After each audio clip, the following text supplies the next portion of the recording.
Widespread haze, sunny, high 105. I'm forecaster Jimmy O'Neill for Smart Talk 1490 KMET.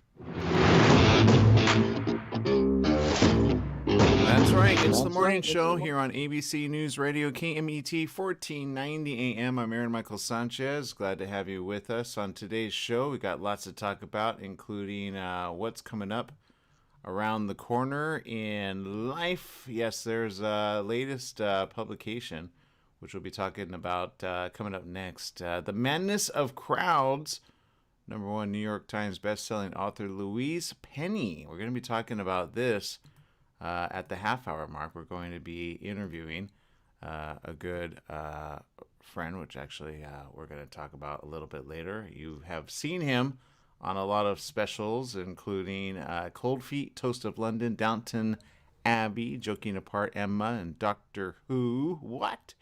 Yes, his stage productions include the title role in King Charles III for the Chicago Shakespeare Theater, and he created a stage show with animation, Love, Loss, and Chianti, dramatizing 2 books by the poet Christopher Reid. He's performed 7 of Louise Penny's Inspector Gamache novels for Macmillan Audio and has been nominated for 3 Audie Awards, winning Best Male Narrator in 2020. So we're going to have him coming up a little bit later. Robert Bathurst is going to be joining us later on the half hour. So let us know what you're doing, and we want to know because we are curious and more curious, especially since there's so much going on in the world, but we want to know what's happening in your world as well, as we'll talk about the rest of the world. Jesse Sanchez over there getting things ready. What's going on, Jesse?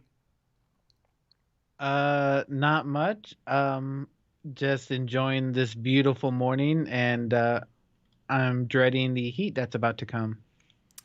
Yeah, I hear there's a bit of a heat wave. I don't know what's going on there, but that's not something I want to look forward to necessarily. But there you go. If it is, it is. And if it isn't, it isn't. But there you go. So we're getting ready for our next guest, which I thought it was at the half hour. It's actually coming up right here, right now.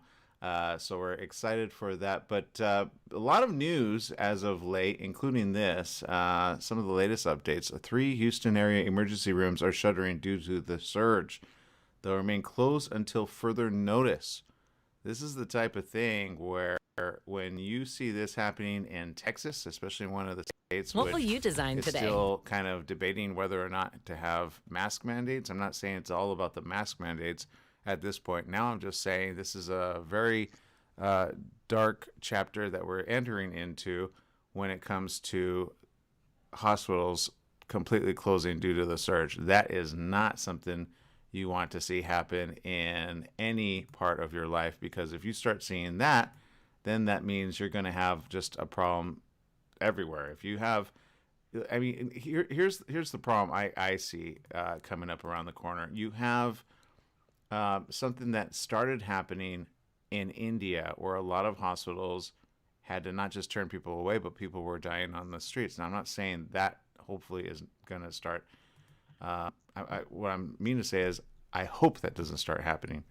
However, if it begins to, now we're all in harm's way, because now you've got a situation that you don't want to happen, but if it does happen, then what are we going to do about it? What is it that we're going to do when it comes to keeping people safe? And if a Houston hospital is having problems, which again, Houston is a really, really big location. You ever fly into Houston as an air traveler? Probably one of the largest airports ever. But with this happening, we'll be talking about that around the corner. Okay, but switching it up right now, it's all about the latest publication. Yes, and it is a good one. It is Louise Penny's The Madness of Crowds, a novel. This is an addition to her other novels as well. We've got with us one of the great individuals who is not just a 2020 Audie Award Best Male Narrator, but you've seen him in many shows, including Downton Abbey, Doctor Who, Cold Feet. Joining us right now is Robert Bathurst. Good morning. Welcome to the show, Robert. Hi, good morning. Thanks for having me. Yeah, absolutely, Robert. Look, The Madness of Crowds, a good story. Was it difficult for them to get you again, or were you like, look, Louise and me, I know we can work together. Let's do it. Yeah, I've done this is the seventh of the series that I've done. It's not a difficult call. I look forward every year to the latest Gamache, the latest Three Pines mystery thriller. And it's always really exciting to do and very exciting on the day of launch, like it is today, to find out how it's going to go. Well, and it talks about the social costs of giving voice to public figures with questionable ideas. What, for those that are not used to the exact novel there and want to pick up one, what can they expect? And obviously, in your reading, I do have a question. Do you ever go, oh man, I fubbed up that line, can we do it again? Or do you just go full circle? Well, it's I work with the director, Lorelei King, who's a great voice artist, an award-winning voice artist in her own right. And so, yeah, we collaborate on it. I prepare it, but I don't. Yeah, you don't. It's the recording process isn't done in one. And if I want to do another line again, another sentence again, another paragraph again, I'll just do it. And if she's got a comment to make, we'll go over it. At the end of every chapter, we go over and do little pickups of lines and words and things like that. So it's a very collaborative process, and in the end, of course, it is got to appear seamless. But I just we attack it all different ways, and we do about 80 pages a day of the 450-page book, and get through it that way. But it isn't just take one deep breath and go. Yeah, I can totally understand that, and I'm glad you've done it because obviously it is a bestseller. It's always nice to be part of a bestseller situation. Now, this novel addresses some things, especially in today's political landscape, about delusion and I mean the madness of it all. Seriously, what part did you say, I don't even know where this is going? Well, I certainly, I like with every book, I never know where it's going when I'm reading it for the first time. And in fact, every recording I've done of this series, I've said to the engineer at halfway through, at three-quarters of the way through, and just right at the end, I say, right, who did it? And they've got to guess. And every single time they've got it wrong. I've never known anybody get it right. So it just proves that Louise Penny is a master of dramatic tension and structure, in addition to writing these brilliant characters. So it starts with, as you say, at a time, sort of this febrile time, it takes the atmosphere of public debate, such as you might call it, at the moment, and takes into account the last 18 months that we've all been through, and all the fears and all the anxieties that have come from that, but also recognizes the standard of debate that has surrounded this issue as to how we should be approaching it, and the tribal nature of it, and the febrile nature of it, and how you wouldn't call it debate, you just call it sort of overlapping harangue. And so it starts after the pandemic has been cleared, in sort of a time which we pray won't be too long, when we're no longer under its cosh. But the public are left scarred by it, and so Gamache has been detailed to protect a speaker whose views he finds abhorrent, and so he has that dramatic tension, that personal professional tension between the personal and the professional as to how he should and to what extent he should put himself in harm's way, and of course, being Gamache, he does. And speaking of which, I mean, okay, let's talk about the inspector, because I mean, I'm already envisioning a really good show on this, or movie, I should say, or even TV series. I mean, you've been in many already. Inspector, how do you say his name? Gamache? Gamache? Gamache. Yeah, he's from Quebec, and he's a Quebecois. Armand Gamache is what I call him. You can call him, and you can pronounce it in any old time. Okay, so with him, I mean, how would you describe him trying to go after, who's done it? Again, this is the seventh Gamache story that you've narrated. In kind of becoming, I would say almost it's like, do you find a parallel of his life and yours? Does he teach you anything? Do you go throughout life going, I think that person is a killer, that person might have done something bad? Do you become Inspector, is my point. Well, it is strange because it's not just a simple police procedural drama. And what's exciting about this, and this is the 17th book in the series. Ralph Cosham was the original reader, and he sadly died after he'd read 10 of the books, and I took over for the last 7. So it's a long-running series, and what the interesting thing about Gamache and what cuts him apart from so many of fictional detectives is that not only is he really good at procedure, not only is he wise, has a sort of C.S. Lewis sort of Aslan quality to it, a little mystical quality to it, but he's also the books in a really strange and very sort of unfashionable way actually is a manifesto for the existence of good, and it's very difficult to make good dramatically interesting. But Louise Penny does this, and she manages through Gamache and the wisdom of Gamache, but also the harshness and the toughness and the complication of Gamache, to forge a character and to forge other characters around, where ultimately, however unpleasant and violent there has been, there is ultimately some hope, some possibility in life of redemption, and this sort of makes it, with a very small s, spiritual, in my opinion, and it does take it away from the usual standard cop procedural drama. Well, I can't wait to read it. I understand, again, this is one of those situations where he's asked to provide security for a professor of statistics, and then there's a situation that happens, and now he's the one trying to say, hey, we need to just kind of cancel the lecture. Can you give me kind of a glimpse into, like, the beginning parts of it, like the first 5 minutes of the film, if it were a film? Yeah, absolutely. Well, the film, it's funny to say that, and I think it would make a brilliant TV film. It is, he is faced with the dilemma that, say, a surgeon is faced with when they've got somebody on the operating table with whom they disagree. Does the surgeon make a worse job of that person just because they don't agree with them? Does a police detective, when they're protecting someone, do they not protect them quite as fulsomely and put themselves in danger just because they disagree with them? So it does raise a debate which is currently raging of people and friendship groups sort of falling out because of differences of opinion, in a way which is actually not sort of necessarily healthy, you might say. And I think we can all have different views on that as to how hard line you go when somebody disagrees with you. And where does that stop? If you only mix with people who agree with you, then I'm not sure what sort of society we wanted to live in. We used to do a sketch when I was at university. We did a sketch about a town in Britain, and it was called Wallingford. And the line was, the great thing about Wallingford is we're all of one mind, which isn't much to go around 30,000 people. And so you don't really want just to be surrounded by everybody who agrees with you. But in the present febrile atmosphere of debate, such as we might call it, we seem to be heading in that direction.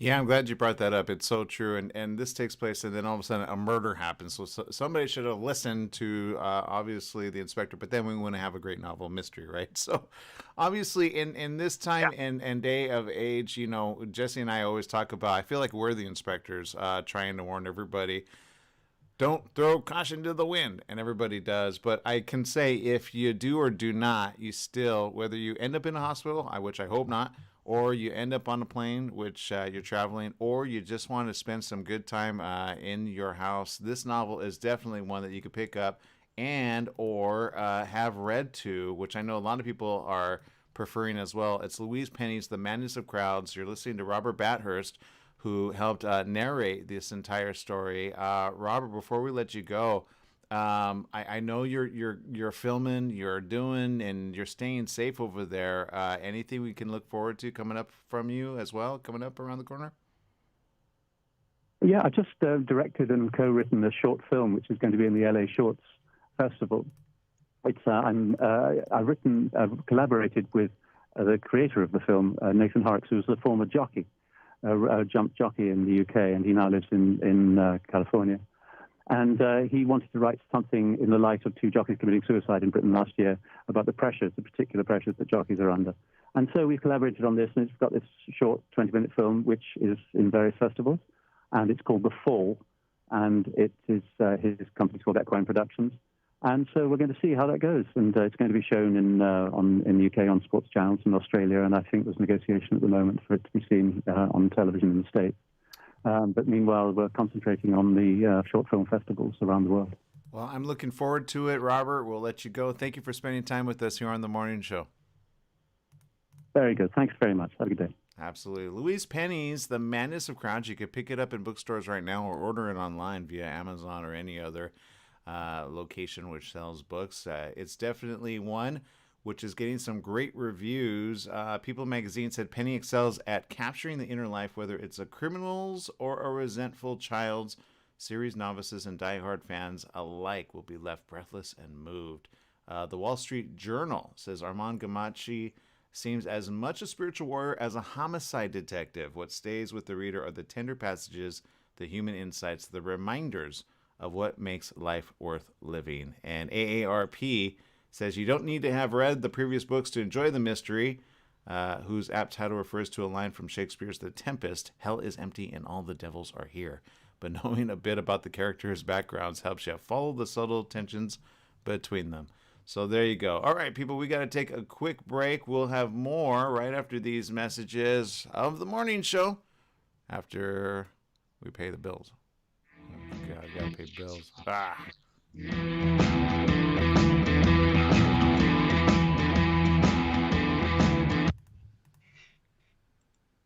All right, we're on a commercial break. Thank you, Jesse. Yeah, I got my scheduling off. I'm glad you did well with that. I know I got a little like, Like, what's he doing? Yeah, that was my fault. Sorry. Let's see, but that's good. We got that one. I'm looking forward to that novel. I like crime mystery novels or thrillers. You know. So, what was that guy? Did he do the voiceover for the book? Yeah, he did the audiobook. Yeah, that was cool. Okay, I like his voice. It's very soothing. Yeah, right. And it draws you in. Yeah, and you see him as the inspector, right? Like okay, he's totally got the inspector voice. Yeah, he does. Yeah, All right, Stephanie says also, my sister that I mentioned yesterday. Oh my God, that I'm not gonna lie, I saw her post that and I go, oh man, the one in Florida, right? We talked about her yesterday, how she's like balking at the face mask, I think, right? Now has COVID-19, and her husband, who is a police officer, and her nephew. It's mild symptoms the second time of COVID-19. Yeah, but if it's the Delta variant, they need to get the help if at all possible. Yeah. Yeah, the COVID one is, well, I shouldn't say the COVID one. The Delta one is creating a lot of problems. And this is the one that we're looking at. We'll come back to this. And again, you got frontline workers, meaning, those that take you, right? Firemen and the like. And I know this because one of our family members had to be, actually they got called back by the firemen, to check in on them. They're the ones that usually come and give you something to be able to be okay, in the event, because that's worst case scenario. You can't breathe and you need oxygen, right? Or you don't have a way to make it to the hospital, right? So the ones that come obviously are those that are, the firemen and the paramedics. So they have to be careful too, because they can get sick and then take it home. And we're just back where we were last year. But the Delta is the one that I know, Jesse, you, if anyone, brought awareness to me about India. And we talked about if it happened in India, it could happen here. And now we're starting to see the beginnings of that. Oh, yeah, most definitely. We got 10 seconds. All right, thank you. I know it's sad, but I kind of like to guess what's going to happen. No, you should guess what's happening. It's called thinking ahead. 5 seconds. Yep. Because you were right.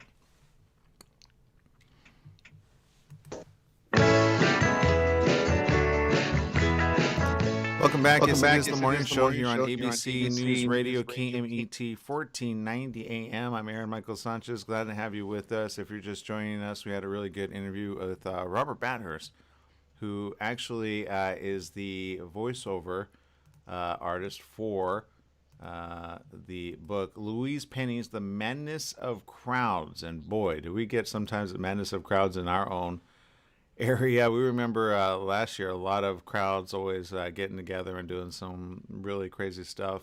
Sometimes it's necessary, sometimes it's just not.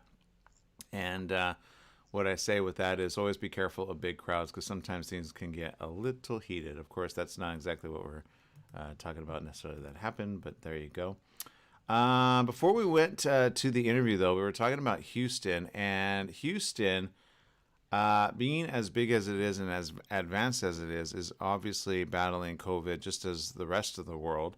Memorial Hermann, one of the largest not-for-profit health systems in Southeast Texas, said Monday it was forced to close 3 of the 24-hour emergency rooms in the Houston area due to the continued COVID-19 surge. The emergency rooms inside Memorial Hermann's convenient care centers in the Kingwood Spring and Sienna neighborhoods will remain closed until further notice. That's not a good sign. The health system said in an announcement, patients who are currently receiving care inside any of these emergency rooms will be safely discharged or transferred to another Memorial Hermann facility. Members of our community who require emergent care should proceed to another nearby emergency center for assistance. Now, some are probably thinking, what is going on?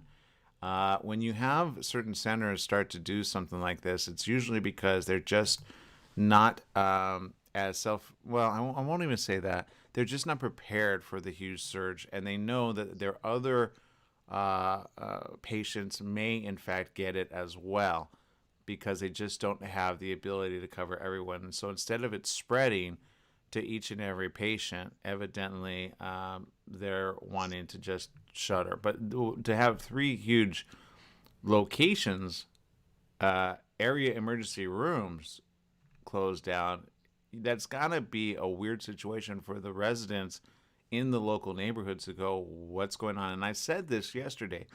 If you have a hospital turn you away or say they cannot help you, go to one further away. Just take the extra drive and do it. If they don't in your own area, just go further. Go to an area where there's not as many people. I know for some, I remember when one was admitted, I went further down the 15 freeway, and that would be considered, I think, Riverside, near Temecula. And if you got to go further east and you're here in the states of California, obviously, or the state of California, obviously you're going to want to go ahead and just go a little further if you get turned away, because there's some hospitals that are just having such a surge, even they are having problems doing the obvious, taking everybody, which is a bad situation to find yourself in. This is not where we want to be. And Jesse, like I said, and I keep saying, I like to hear what you say, because with India, this is exactly what happened. Exactly what happened. So what do you think, Jesse? Let's see. What do I think? Well, yeah, this Delta variant's doing a lot of stuff in the hospitals. I'm afraid of getting injured or hurt and then having to go to the hospital and being turned away. So there's also, I don't know if you've been looking into this, Lambda seems to be picking up quite a bit as well.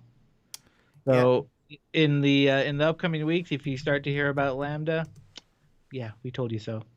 No, it's true. We did. And I always say that because I say, Jesse and I, we kind of, debate about these things in a very regular way of what's going to be happening down the line. And I never disagree with Jesse when he just kind of knows things. And you said earlier on in the year, you said there's something about this Lambda. And I thought, first of all, I thought the Lambda just sounds cool, right? Lambda, right? It's a Greek word technically, right? I forget what Lambda actually means, but the fact that people are going to be like, Lambda, it's a soft word for a very bad variant of coronavirus.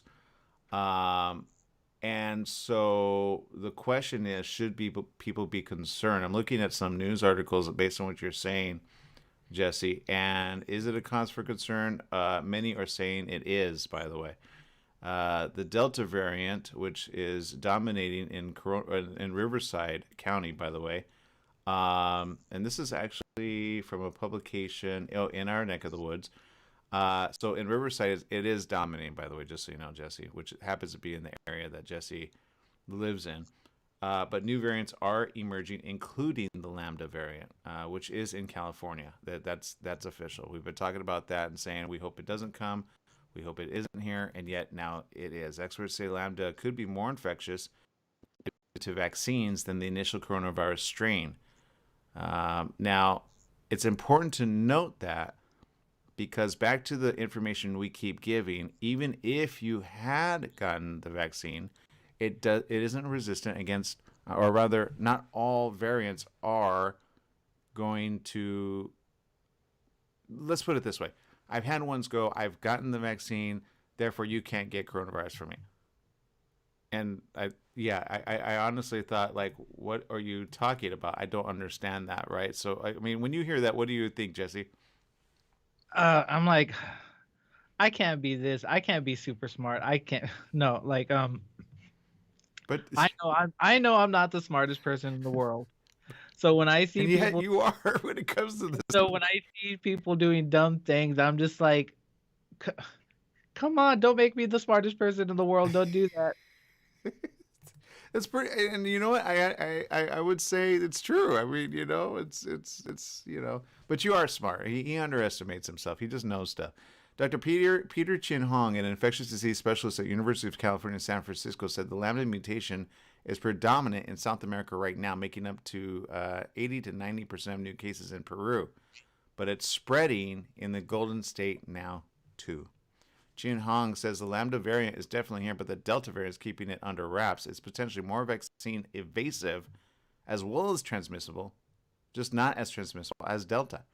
Dr. Chin Hong said the aggressive Delta variant is overtaking other variants. Delta makes up more than 90% of new cases in the state. Riverside County public health officials believe Delta is responsible for most of the cases at home as well. Dr. Kim Sarotari, who's the director of Riverside University Health, said the majority of cases that are occurring in our county are also of the Delta variant. Certain tests are sequenced for variants. County officials said only 267 cases of Delta have been sequenced, but they are believed to be many more than that. Again, they're the testing process takes a while. Jose Arballo, spokesman for Riverside County Public Health, said in certain cases we prioritize people who are traveling. We're prioritizing people who have been vaccinated. It's more likely that somebody who is vaccinated, if they get sick, it's probably from a variant. Interesting. So again, the vaccination does not protect against all variants. It just doesn't. And they're trying to get ahead of it. County officials said Lambda isn't present in the Valley or in Riverside County. It says we have not observed it yet. He said that means that there isn't cause for concern with Lambda. You always have this backwards forward thing. For one, it is a concern. That others, it's not. That's why you guys got to talk. You have to talk. It's stories like this where reporters get a variety of input.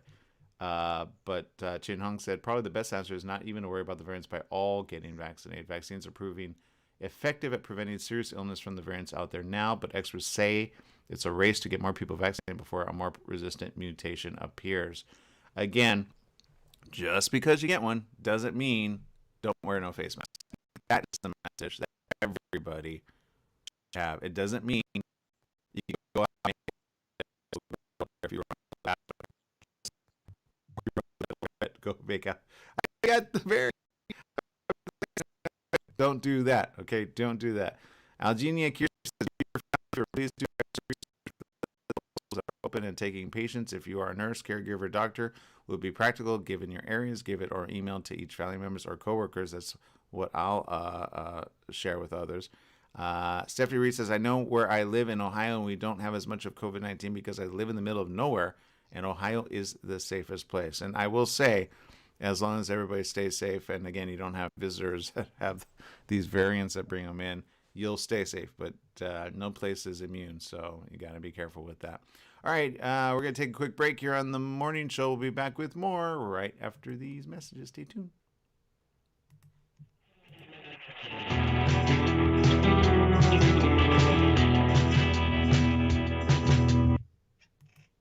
All right, here we go. Let's see. Thanks for sharing that. Yeah. So Lambda is in California, by the way. That didn't take long. It took about a month since I first mentioned it. I would say 3 months, actually. You mentioned it about 3 months, and then we revisited it about a month ago. You're right. But when you first brought it up, I was like, the Lambda, what's the Lambda? And then I saw it was in Africa, and I'll be honest, I kind of thought, well, it's in Africa, so. Yeah, with the way humans are and the way we travel, things spread a lot quicker. Yes, very much so. Especially with like packages and stuff like that. You never know. Well, and you think of like hubs of areas, like let's say Vegas, for example. How many Oh, people, right? yeah, there are world hubs like Vegas or Dubai and other places such as that. Yeah, so it doesn't take long for somebody just to make a visit in Vegas and then visit California, or maybe you get one person that goes to Vegas, then they go back to their country, and then the people in and surrounding people in Vegas spread it out. If you saw the way germs and viruses, there's a good documentary on that subject, the pandemic, and it came out, I want to say April. And it was so ahead. I'm like, if you're going to learn anything about coronavirus, you got to watch this. You got to watch this. So Rosalie says, don't bring up Vegas. Rosalie, Oh, because she was just in Vegas. Was she? She's like, no! You have to be careful. Hopefully you Wait, don't have it. I'll be in Vegas in a couple months. Oh, man. Hopefully you don't have it. No, but I say, look, I'm not saying not to travel. I'm just Oh, saying no. stay safe when you travel, right? As Yeah. long as you don't think, oh, it's not in an area. I mean, technically, I'm the kind of person that, like, if I were to visit a country field or something, I know I'd be more okay than not, right? Mm-hmm. Like, I have friends in certain areas, like let's say Portland, Oregon, where they live in like wide open fields. I think you're more safe. She says. Right? Let's go to Ohio. She says I'm going back Sunday. Oh my God, to go have fun. I'm not gonna lie. I want to visit. I just need a vehicle to visit now. Yeah, Utah is having a big surge with the Lambda. By the way, they've been found in Utah.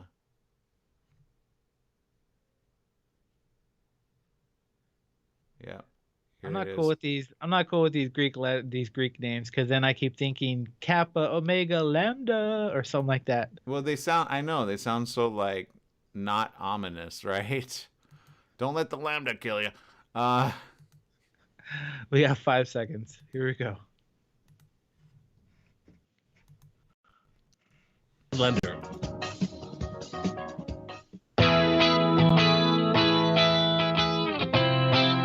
Welcome back. Yes, it is the morning show here on ABC News Radio KMET 1490 AM. Glad to have each and every one of you with us. Obviously, we're fighting over here coronavirus. Delta, Lambda is coming out as well. You've got the other ones. And I know some people are like, wait, isn't coronavirus just coronavirus?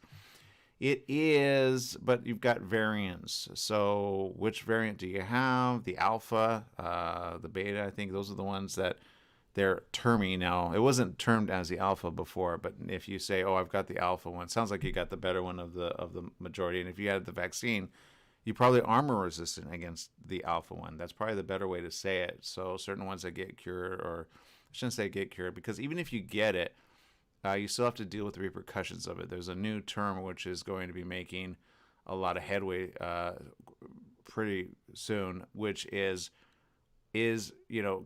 post coronavirus. What are the effects of it? So even though somebody says, well, I didn't die from it, they have to deal with the repercussions of it sometimes months later, up to months later in some cases as well.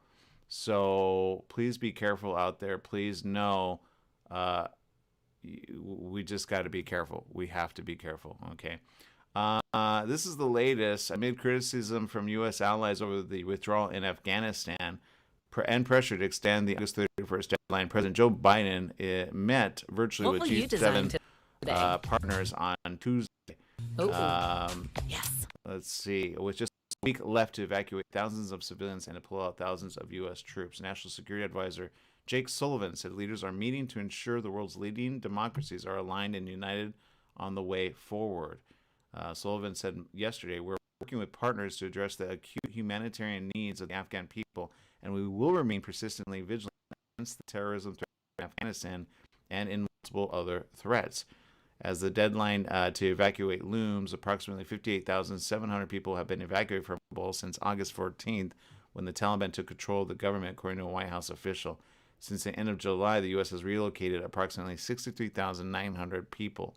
Officials have been vague when asked how many Americans still need to be evacuated, only saying that there are thousands and blaming it on citizens not registering with the embassy when they arrive or deregistering when they leave. I could tell you right now that's a bunch of just malarkey. There is no way that we see these people. That's called passing the buck, right? Can you see from all of the media and all the things? I'm so glad the media is there. When you see all those people trying to get on the plane, there is no way they're not bringing. I can see like certain paperwork them not bringing it by accident, like they fled their homes to get to the airport. You got to go back. We cannot process you. I can see that happening, right, Jesse? Oh yeah, most definitely. I'm looking at the. Wait, did you say they have to have a retreat by what day? August 31st. Ooh, I wonder if they don't. I wonder what happens if they don't make it. I don't even want to imagine what's gonna happen. Well, U.S. officials are concerned about a possible attack from ISIS-K at the airport. Oh, great, ISIS is involved. I'm telling you, you've got ISIS. Isn't ISIS the ones that we were like, aren't we going to go take out for 9/11? See, this is the problem when they took out Osama bin Laden. They took out Osama bin Laden, but they didn't like amplify. Hey, just because you took out Osama bin Laden doesn't mean it's the fight against terrorism, right? Situation. It wasn't done. It wasn't over. You have other, it wasn't just Osama bin Laden. He was, his face was at the head, but he aligned with other ones as well. It wasn't just him. So any person that knows the history of it knows he aligned with other. ISIS was involved. The Taliban were involved. Whenever you see certain terrorist attacks happen and or bombings occur, you usually have these different ones take. And they do. They're like, yeah, we're the ones that did it. Ha ha ha. You don't ever see that, but they say which ones took. And they'll say which ones took. Well, how do they say it, Jesse? Whenever they take credit for it, basically. Ooh, I don't know. What would you call that? They say they take credit. Like whenever there's a big bombing attack, whenever national security is involved, they say, well, it's due to these people or these people. And then somebody says, no, it was us. And I'm like, okay, well, do you really want to just be that guy? But I'm the one that bombed you and killed a bunch of people. Like that's how these people operate. And they say they're religiously following God. I say, no, you're religiously following demon gods. But that's about it. That's all I'm going to say with that. Because you are. The U.S. has been working at a lightning pace to speed up evacuations, as Taliban leaders have said that the August 31st is a red line for troops to leave, and doubled down during a Tuesday morning press conference, saying they will reject. Oh, they're using big words now. Will reject any U.S. military presence or evacuations past the end of the month. Well, then, I call an airstrike ready to go. That's called, oh, really? You're giving us the little line in the sand. If J.F. Kennedy were alive today, I guarantee you he would say, I don't think so. Their firm stance on the deadline comes after CIA Director William Burns met with Taliban leader Abdul Ghani Baradar on Monday. A source familiar with the matter confirmed to ABC News the highest level in-person meeting between a Biden administration official and the Taliban since the militant group took over Kabul. Biden, you just got to meet with them in person. Don't roll that way. Don't let other people speak for you. You just got to go full force. Sullivan said that we are in talks with the Taliban on a daily basis through both political and security channels.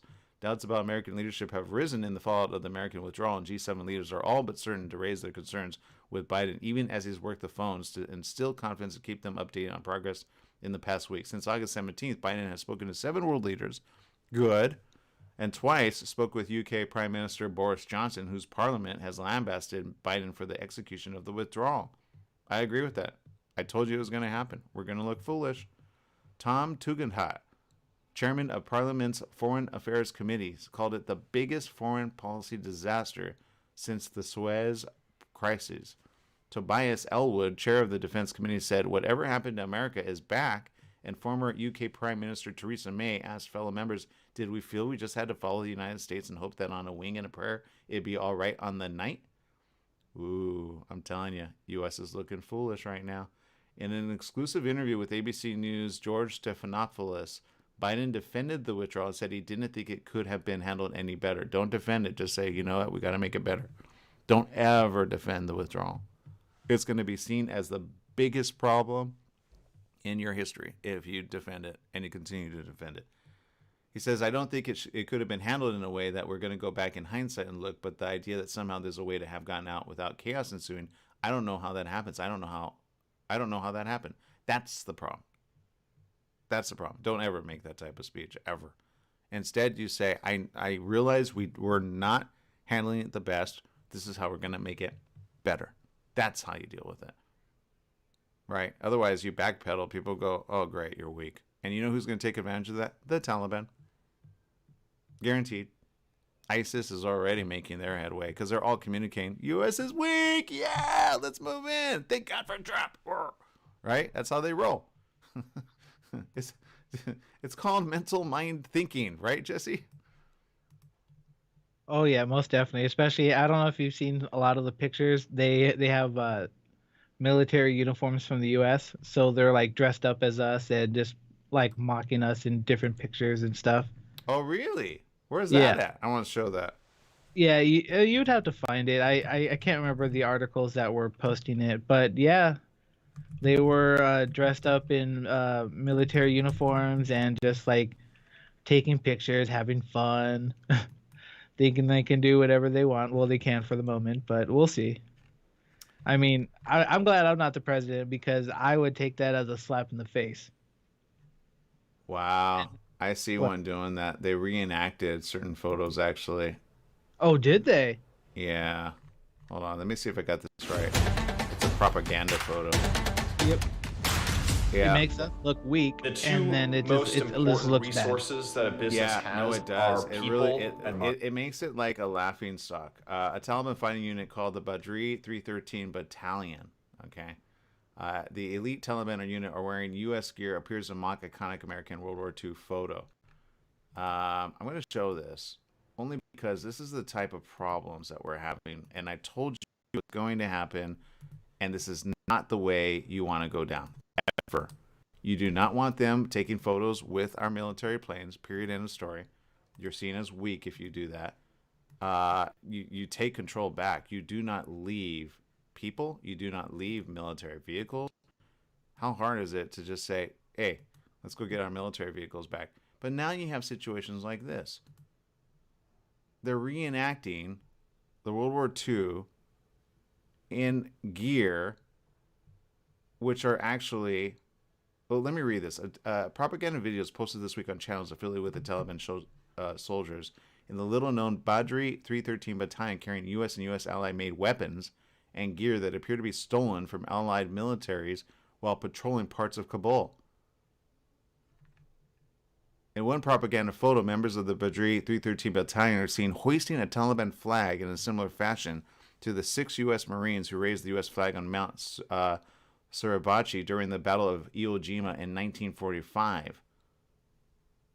Oh, they know their history. I get what they're. Wow. Oh, man. I knew they were taking pictures. I didn't know they were doing pictures like this. This is actually, wow. They're good. They're good on the propaganda. I'm not going to rely. Well, I mean, that's a real. What you mean, like that's a. I will say, if I didn't know what it was, I'd be like, oh, that's a cool photo, right? Right? Like I know that photo. Like every American knows that photo. But the fact that they're doing this, senior editor and television anchor at India Today, Shiva Arora, said in a news segment this week, this has only been recently revealed is a militia, a special operations unit of the Taliban that is being deployed not just in Kabul, but elsewhere as well, that has provided a completely different picture. No more just the sons of farmers and shepherds, a ragtag bunch of religious terrorists, but a special operations group comparable perhaps with the best in the world. The Badri 313 Special Unit differs from typical Taliban fighters as they're made to look more like, as you said, U.S. soldiers with camouflage combat boots and body armor. They carry M4 carbines and drive armored Humvees, the Sinclair Broadcasting Group reported. Arur added, with the Taliban now in power, there's every reason to believe the militia could grow in strength. Expect to see much more of the Badri 313 in the weeks and months ahead. President and founder of Eurasia Group, Ian Bemmer, posted a photo of Taliban fighters with their new American gear on Twitter Saturday morning. Oh, God, Jesse, this makes me sick. I'll tell you one thing. This is the type of thing that you just cannot allow to happen. You just cannot. It unites all the terrorist factions, which is really what they are, to look like this. Now, Jesse, you see that? What do you think? Do you think the U.S. Army? Honestly, when I saw the pictures of them in the uniforms, I thought it was the U.S. allies and stuff like that, like the Afghan and military uniform and stuff like that. So now it's kind of weird and scary that they have all this gear. You know what? Now that I want my Black Hawk helicopter, why do they get one and I don't? That's not fair. We all need to get a Black Hawk helicopter. Dang it. Right?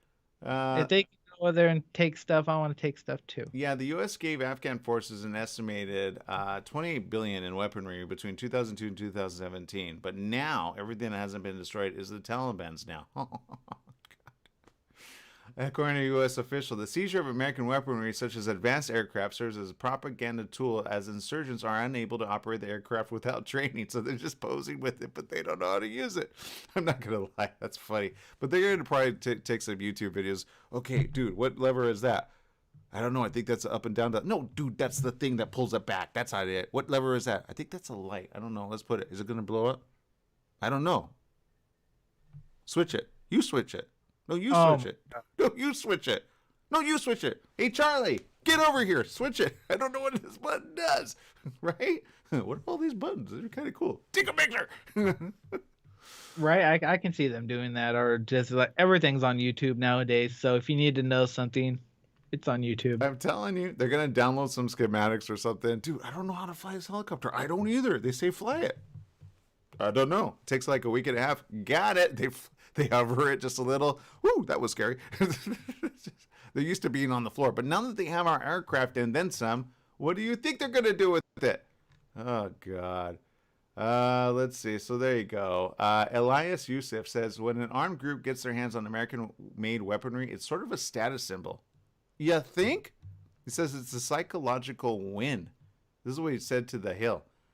Clearly, this is an indictment of the U.S. security cooperation enterprise broadly. He says it really should raise a lot of concerns. Thank you. I'm totally with you. What is the wider enterprise that is going on every single day, whether that's in the Middle East, Sub-Saharan Africa, or East Asia? White House National Security Advisor Jake Sullivan said today that we do not have a complete picture, obviously, of where every article of defense materials has gone. But certainly a fair amount of it has fallen into the hands of the Taliban. Oh, thank God. They were so weak. Now they're so strong because they have our own military vehicles. And now you're going to be like, do we shoot them down? I don't know. They look like one of ours. Oh, okay. This is a problem, people. Obviously, we don't have a sense that they're going to readily hand it over to us at the airport. But you know what I say? Give us our stuff back. Period. End of story. No, we'd be very peaceful. You know what? You're being really stupid. You're shooting people for no reason, making people... Come on. Don't do this stupid thing. Seriously. Anyway, we got to take a quick break. Take a 2-minute break. We'll be back with more right after these messages. Oh, my God. Dummies.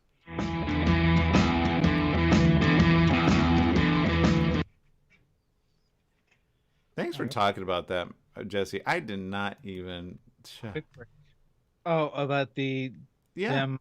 I didn't know about the whole picture posing thing. Oh, man. Are they ever? And with American gear, like... Awesome upgrades. Like, come on, man. Right. Oh, look at this. UN concerned at reports of Taliban executions. You see? And they're using your stuff. Man, they're going to sell that the America state and they're killing people now. They're stupid. I'm worried about the LGBTQ people that are there. They better get out quick. I can't even imagine the fear that they're in right now. Everybody's in fear, man. Everybody's in fear. Like you do something wrong, they'll literally pull you out of your door and stone you to death. No, they don't stone you; they behead you. Oh God. Yeah, back in the day, they would stone you. They go, "Oh, that takes forever." The UN Human Rights Chief said Tuesday that she had received credible reports of serious violations committed by Taliban in Afghanistan, including summary executions of civilians and Afghan security forces who have surrendered. I told you. Michelle Bachelet gave no details of the killings in her speech to the Human Rights Council, but urged the Geneva Forum to set up a mechanism to closely monitor Taliban actions. The Taliban treatment of 10 women. seconds. All right. Thank you. We'll come back with this. Oh, we don't have time. Tomorrow. Here we go. 1000 and get cool today. Welcome back. This morning show here on ABC News Radio, KMET 1490 AM. This just came in. UN rights boss says she has credible reports of Taliban executions. The UN Human Rights Chief said today that she had received credible reports of serious violations committed by the Taliban in Afghanistan, including summary executions of civilians and Afghan security forces who have surrendered. Michelle Bachelet gave no details of the killings in her speech to the Human Rights Council, but urged the Geneva Forum to set up a mechanism to closely monitor Taliban actions. The Taliban treatment of women and girls would be a fundamental red line, she told the Council's emergency session held at the request of Pakistan and the Organization of Islamic Cooperation. Afghanistan's diverse ethnic and religious minorities were also at risk of violence and repression, she said, citing reports of killings and targeted attacks in recent months. Nasir Ahmad Andisha, who's a senior Afghan diplomat from the deposed government, called for accountability for Taliban actions, describing an uncertain and dire situation where millions of people fear for their lives. That's the problem. You got millions of people. You only got thousands out. This is look, to the current administration, you're already there. This is the time to move in. Period. End of story. You know where they're at. You know where they are. There's certain ones that don't want their pictures out there for a reason. Then you take out the head ones quick and fast. That's what you do. You don't pull out entirely. This is stupid. All right, people, I got to go. We got to make some other shows happen here on the show. KMET 1490 AM is where it's at. Make sure to download our app. It's free. Bye-bye, everyone.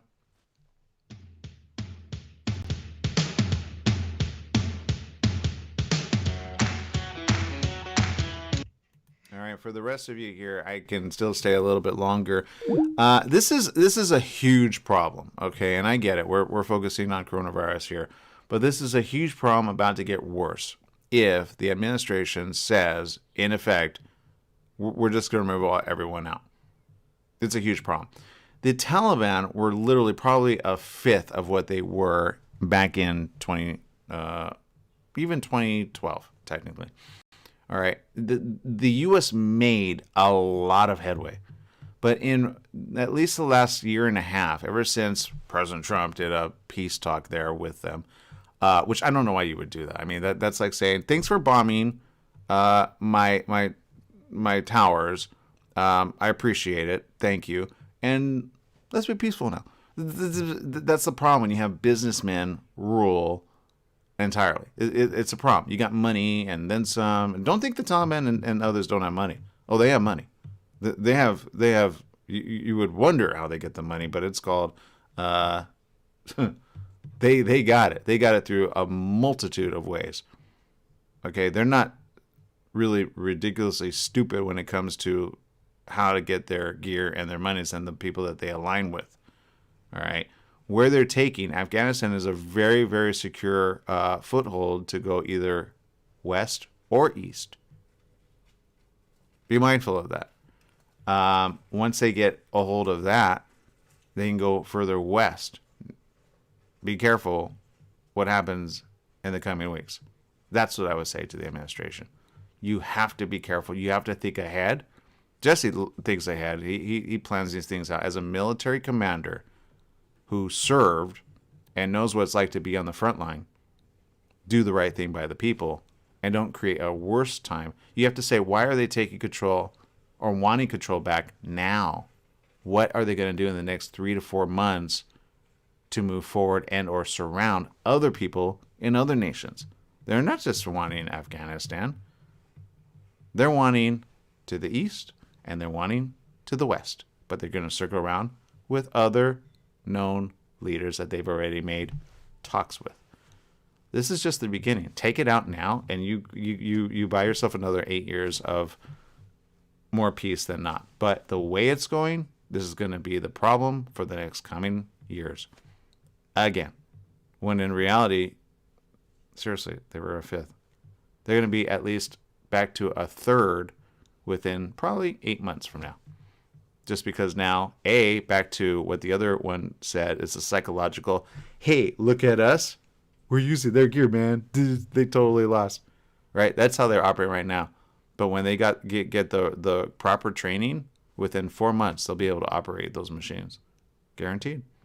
You cannot hand over this certain gear to these type of organizations, which are known as terror cells, which even on the home front are fighting hard. Homeland Security is fighting hard against terror cells, which, are connected with the Taliban and ISIS members. ISIS are recruiting people daily. You don't believe me? Look it up. But there you go. That's my story. I'm sticking to it. All right, people, I'm out of time. Make it a good one. We love you. We appreciate you. We'll see you tomorrow right here on The Morning Show. Bye-bye, everyone.